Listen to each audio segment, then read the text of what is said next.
Dear conference participants, thank you for inviting me to speak at our conference.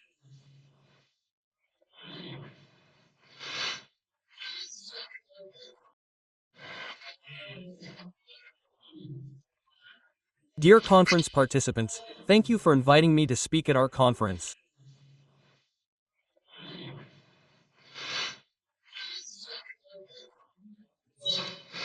First of all, I would like to welcome you to the Belarusian capital for this third international conference on Eurasian security.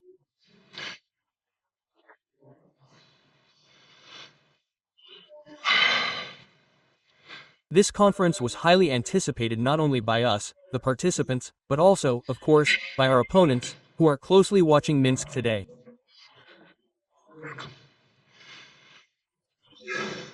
Not everyone was supposed to make it to Minsk today. This was precisely the goal some of our neighbors were pursuing with this insane scam, the border closure scam.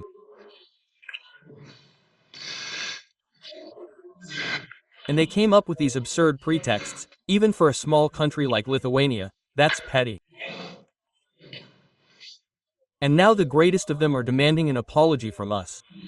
I received similar information this morning. You know, if you're at fault, you should always apologize. And if we're convinced we're at fault, they'll convince us of it. They're trying to convince us now. We're ready to discuss this publicly. We will apologize, that's for sure. But if some balloons containing cigarettes or something else are being sent there, I believe the issue needs to be addressed there. They didn't just fly off to who knows where. Someone received them, or is receiving them, and someone has a stake in them. We need to find and nip such things in the bud. Well, I'm just being spiteful, because I'm sure you've followed this issue.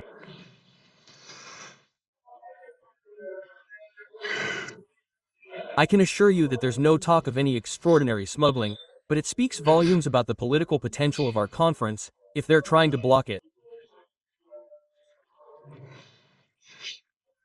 The so-called civilized world has come to an end. That's for sure. The actions are not just those of our neighbors, but of Europe and other powers as a whole. And let's not delude ourselves about the United States of America. It's the same element of hybrid warfare as the recent closure of the Warsaw border. So what has that led to?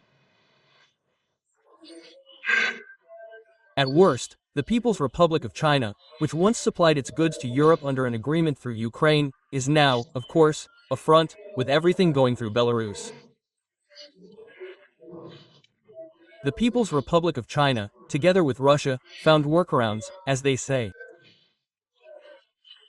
The movement of goods along the Northern Sea route has increased, and the resulting losses have been enormous.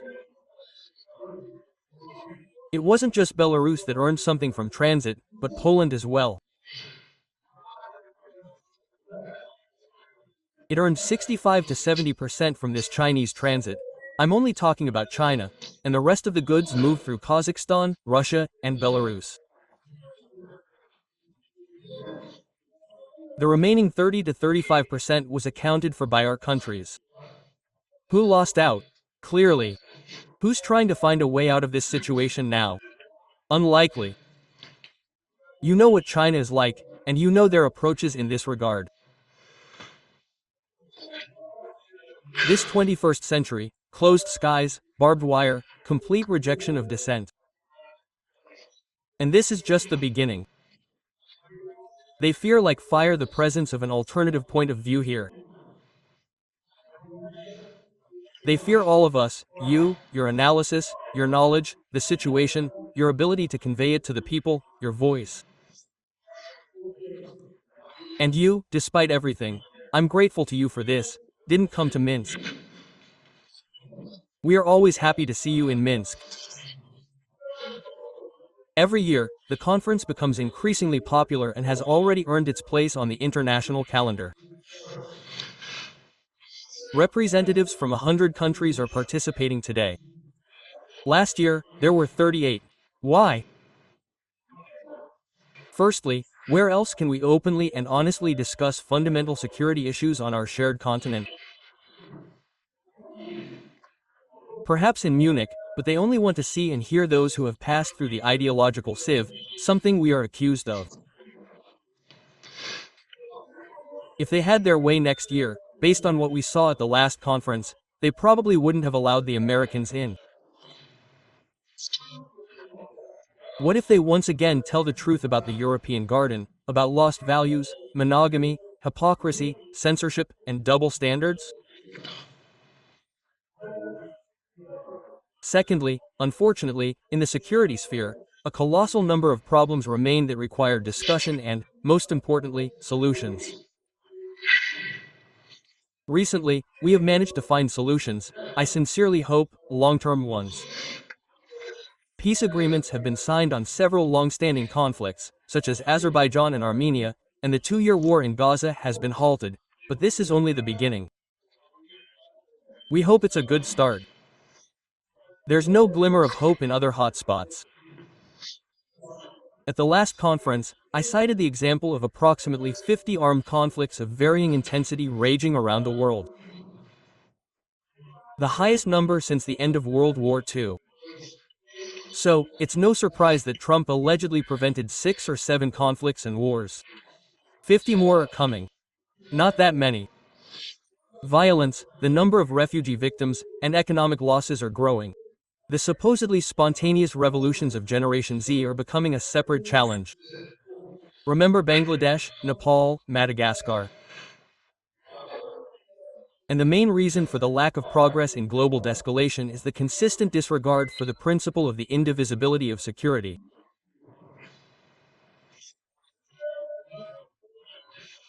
As a result, international relations today must be characterized not in terms of trust and cooperation, but by data on kilometers of new barriers and megaton-scale lethal weapons. Behind such dangerous mathematics lies the fate not of individuals, but of humanity as a whole. Ignoring the simple truth that the security of one state cannot be built at the expense of another is a tragic, if not fatal, mistake. The dramatic events in Ukraine and the Middle East are direct confirmation of this. Western politicians still believe that force can force everyone to follow their interests. And those who don't bend will be isolated. But they refuse to understand and accept today's reality. Their policy of illegal sanctions and new dividing lines, be it ideological barriers, border closures, or the closure of the sky, is a direct path to self-isolation from the world we aspire to, and we all want this world. A world that has taken a step forward, one in which the understanding of the need for conflict-free coexistence, tolerance, and respect for differences comes to the fore. In short, a world in which the global majority has recognized itself as a full and equal participant. I am confident this process will continue. After all, the countries of the Eurasian space have everything they need to facilitate each other's development. This is a huge market, rich resources, high technology, and invaluable human potential. We need to seek solutions to these problems openly, with a focus on results, but taking our interests into account. Let's be frank, since we're gathered here. We're talking about a global majority, the Eurasian continent. We can do a lot, there are many of us, we can do a lot. That's true. But the biggest problem is that we're not doing anything in this direction, we're making very little progress.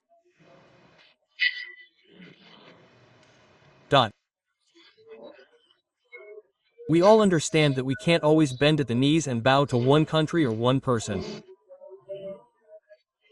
We understand this perfectly well. By introducing sanctions today, oh, goodness, how many of these sanctions have been introduced recently, we've already reached the point of stealing what we've always been pushed to do.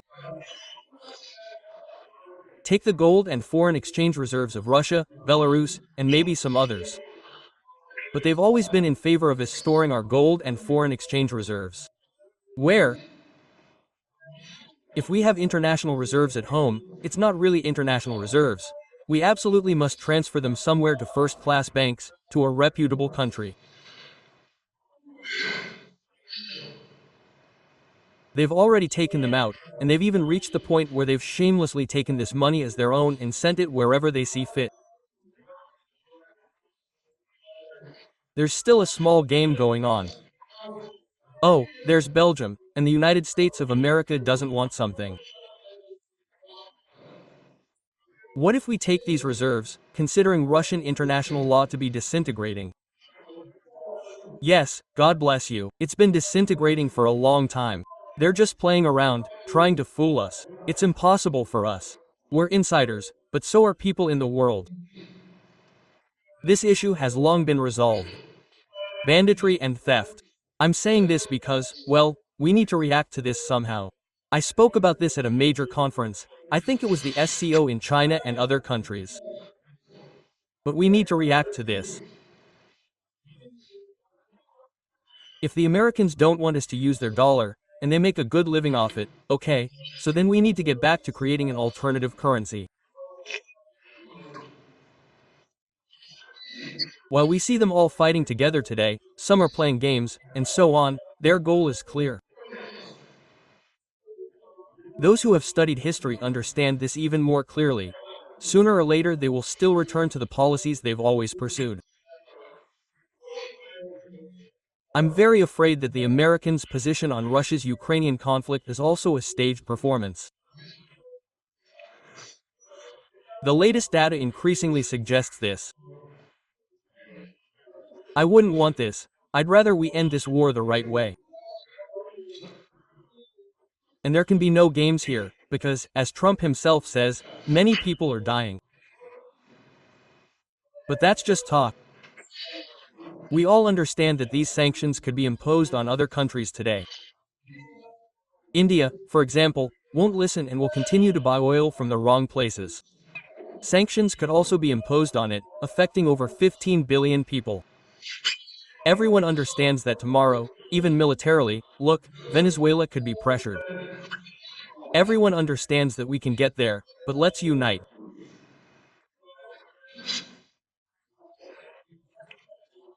Let's create some kind of alternative, starting with calculations and ending with a specific demonstration of our capabilities. And they exist, such capabilities exist.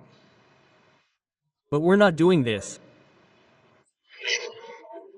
We're still waiting for them to deal with us one by one. Therefore, while pointing the finger at the West, we must draw the corresponding conclusion that we're not.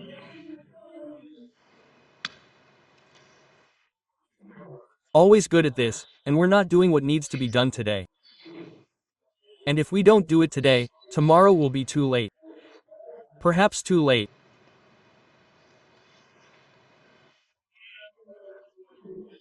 Esteemed conference participants, we very much want to be optimistic about the future of European and broader Eurasian security, but the actual processes we're witnessing so far don't provide any serious grounds for this. Quite the contrary, as we've repeatedly warned, we cannot divide up a common space of trust with impunity. Now everyone is forced to reap the fruits of such short-sighted policies. Interstate bridges built over decades are crumbling. Markets that, relatively speaking, fed entire regions are disappearing. Human bonds that once seemed stronger than political disagreements are breaking down.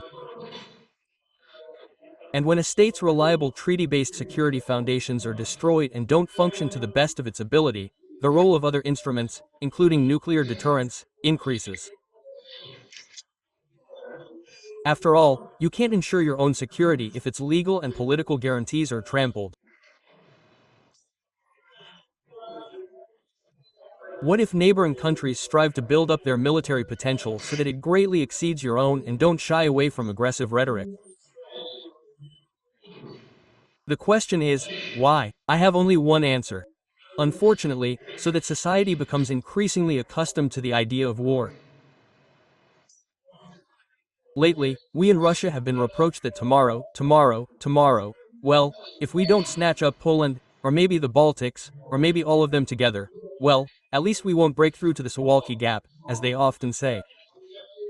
I hear it. I've been president for a long time, and I've heard it all. Utter nonsense. We need to sort out the problems, frankly, that we have. We're not aiming anywhere. We don't need Europe, Paris, or London. We don't even need Lithuania or Poland, or even Vilnius or Warsaw. We don't need this escalation. Then why are the Poles spending up to 5% of their GDP on weapons? And even Lithuania, we see the processes happening there internally. They're increasing their already meager budget for weapons. Why? That's the first question. That's the second question. Why all this rhetoric? They're probably preparing for this themselves. That's why I'm telling you frankly and honestly. I told this to the president of Russia and other leaders of friendly states. We prepare for war every day so that it doesn't happen. At the same time, if Poland and the Baltics want to cooperate with us in a humane manner, not because of 3 balloons flying in or drones, like the Ukrainian ones we warned the Poles about. We couldn't destroy them all. We had little time. And that's always difficult. We informed them, and they struck their homes with their missiles. At first, they blamed us in Russia, and then, thanks to them, the Americans, they said no, it was apparently not a Russian missile. They discovered it wasn't Russian. That's how the tension escalates. And the question always arises. Why are you doing this? Why are you escalating the situation? Quote, I answered that question. The Treaty on Security Guarantees signed last year within the Union State provides for the use of any type of weapons, including nuclear weapons, for defense. But I emphasize once again that this step is purely defensive in nature and is taken in strict accordance with international law and the provisions of the Treaty on the Non-Proliferation of Nuclear Weapons. Another issue that has some rabid politicians worried about the deployment of the Oreshnik medium-range missile system in Belarus. No aggression, no evidence. Let's recall history.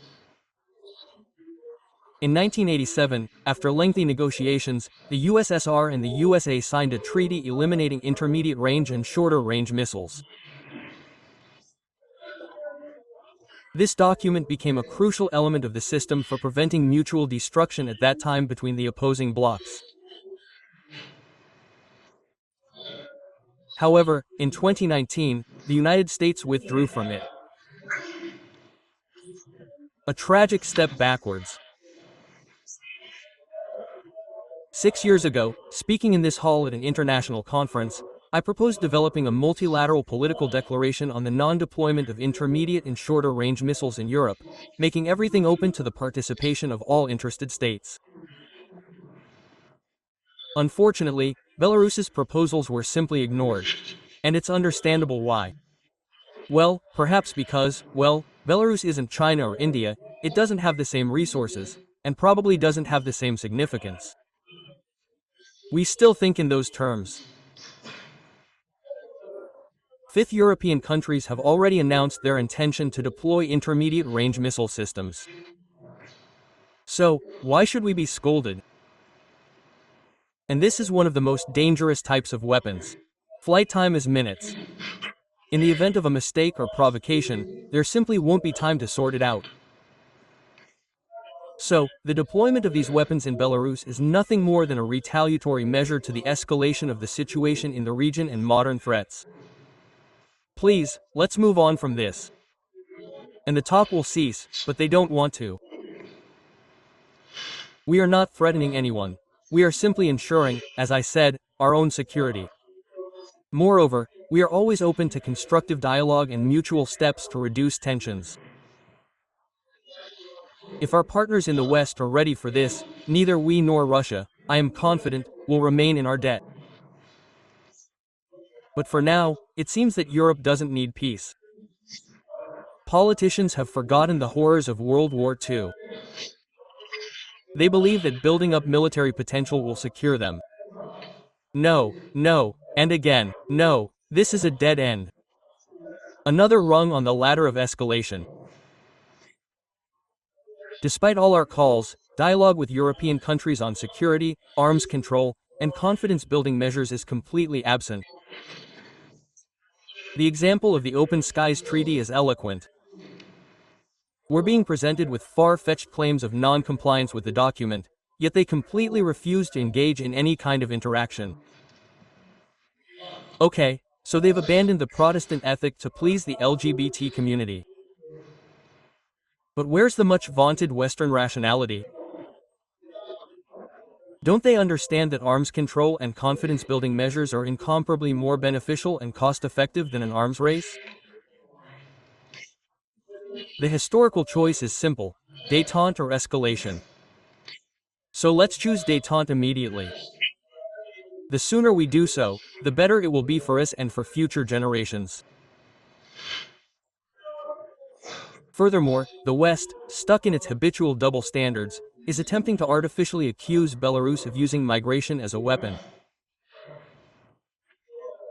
I state clearly and unequivocally that we do not, and will not, engage in the exploitation of migration processes in any way. Let's call a spade a spade. Migration is, first and foremost, a consequence of crises, a consequence of ruined economies, severed social ties, and destroyed state institutions in Africa, the Middle East, and a number of other countries as a result of the irresponsible policies of the same collective West. When you destabilize and bomb other countries, drain their resources, and threaten their future, what do you expect? That people will be left in the ruins of their homes? No, they'll go where they hope there's at least relative safety for them and their children. And tell these unfortunates they have no right to do so. I want to ask a question. Give me at least one reason why Belarus should protect the European Union, Europe, from migrants. Why?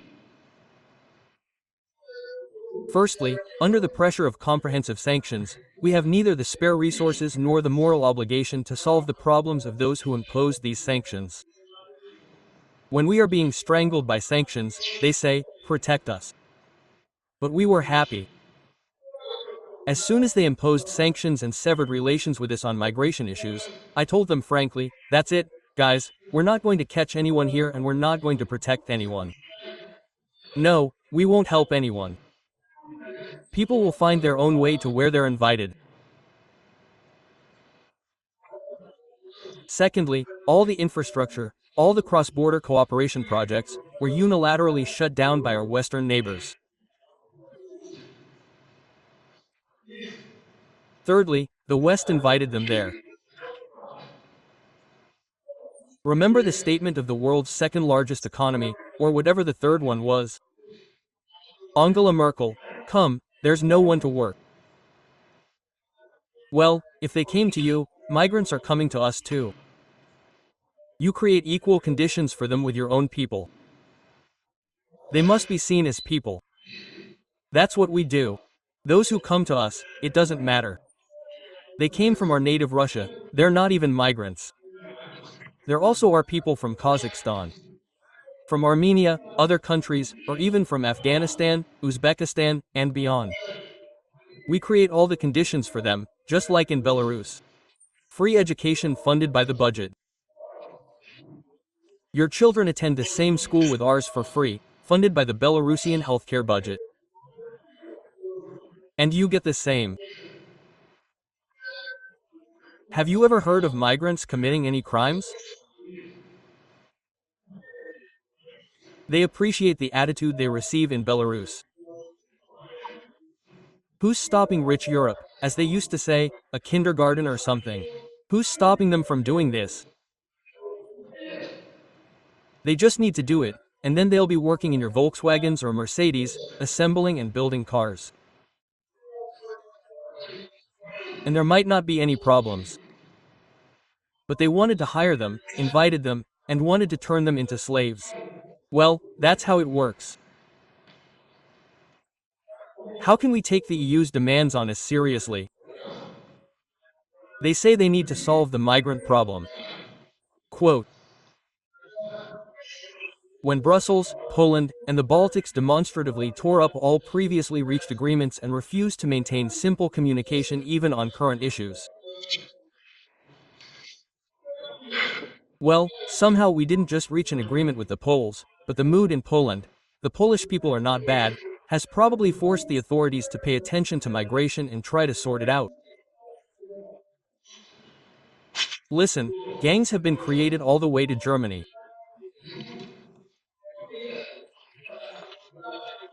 Sucking out these migrants and happily sending them from Belarus to Germany. That's the problem. The Germans are keeping quiet. It's clear why they're keeping quiet, but when they meet with German officials, whenever we start talking about migration in Poland, they turn a blind eye. They know what's going on. The logic is simple. If you've destroyed bridges, don't demand that we build crossings. We won't protect you with a noose around our necks. Sanctions are a noose around the neck of the Belarusian people, and you're demanding that we protect you. That won't happen.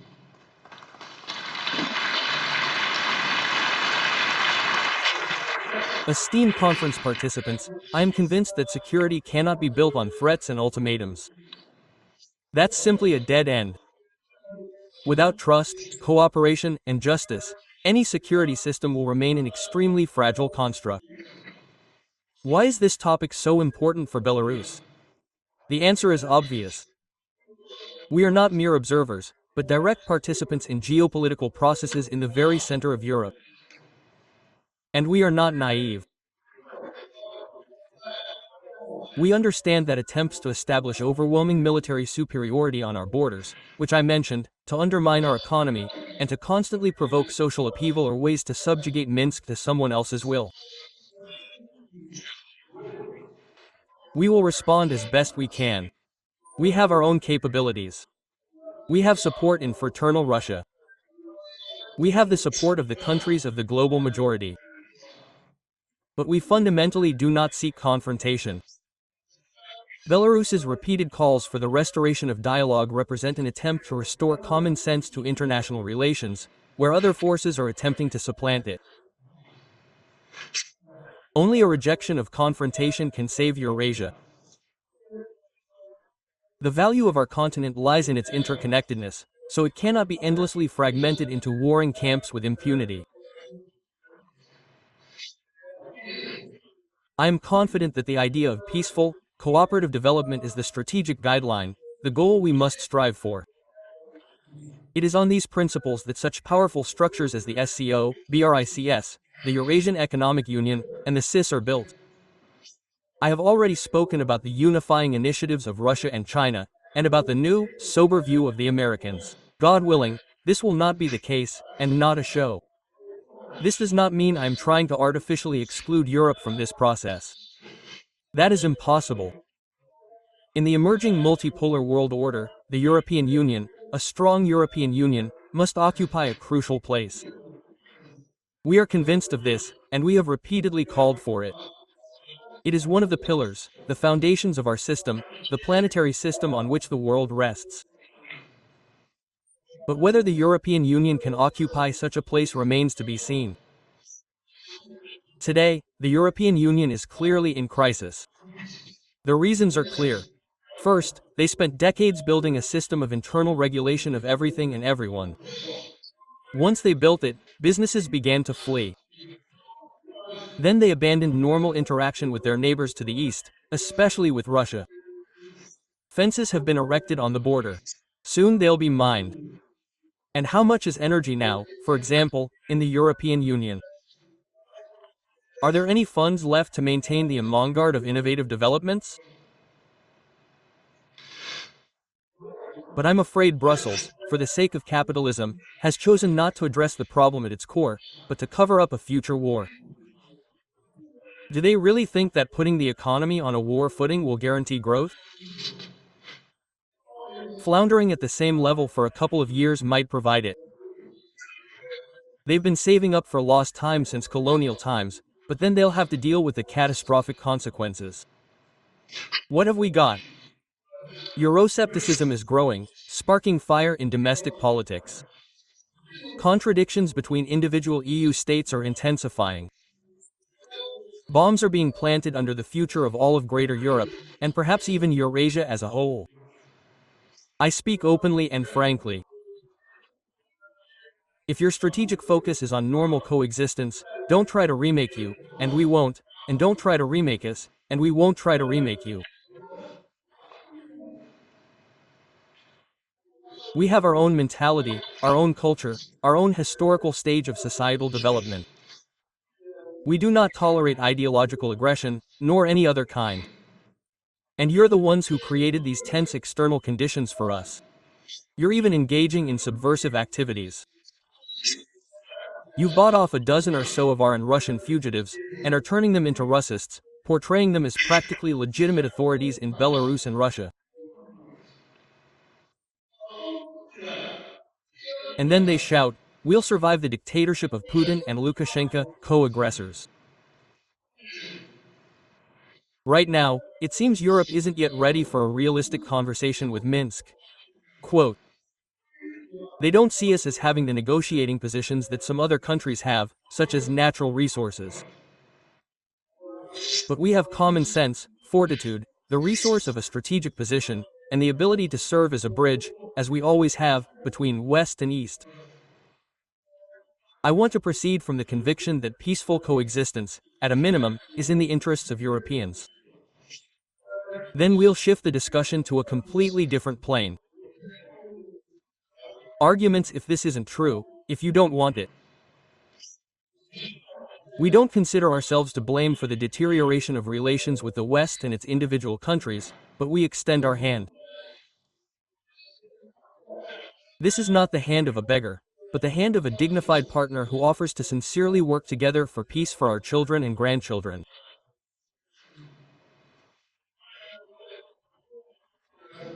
Esteemed conference participants, this year the United Nations turned 80. Helsinki Final Act 50. The topic of reforming key international institutions has been debated for decades, but the problems remain unresolved.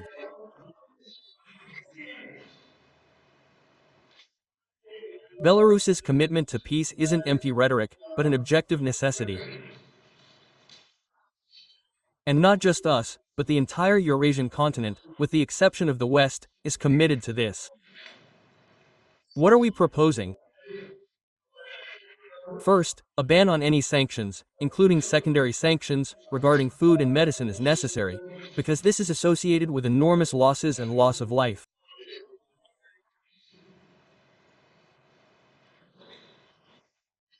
The results of wielding this cudgel are clear for all to see. Economic crisis, exacerbation of social contradictions, and the provocation of internal international conflicts. Second, protecting critical international infrastructure, gas and oil pipelines, internet cables, and nuclear power plants. A ban on actions against these facilities must be unequivocal. All countries are interested in this, even those that today interpret the destruction of a gas pipeline as a heroic act. In any situation, data must be exchanged, ensuring its physical integrity and uninterrupted operation.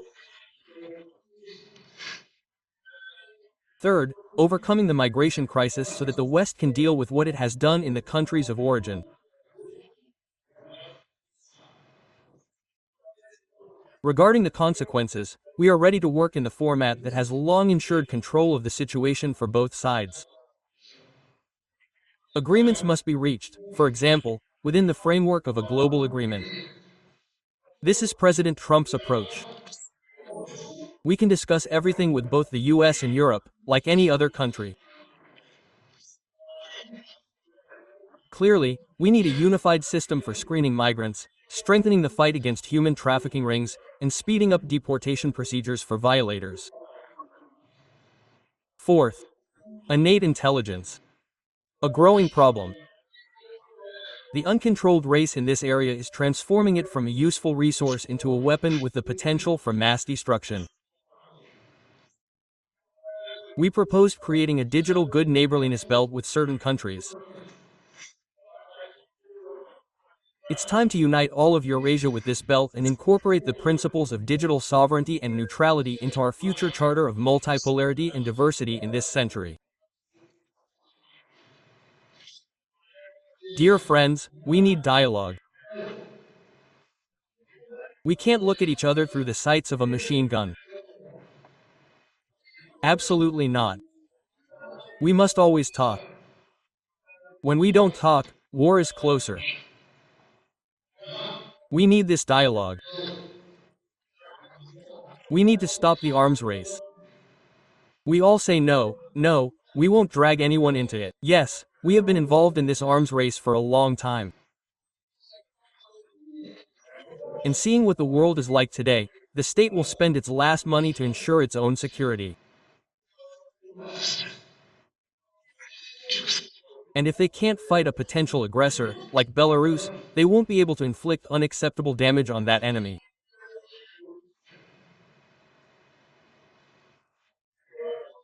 Once again, dear friends, I thank you for reaching the capital of Belarus despite everything.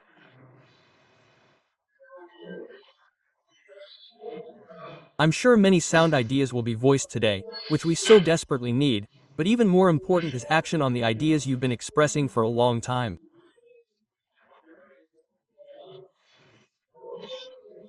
We simply can't allow empty words and our conversations to turn into nothing. Action must follow. Today is a time when we must be focused on this. Once again, thank you, dear friends, for inviting me. I wish you all productive work. Thank you very much, generations. Thank you.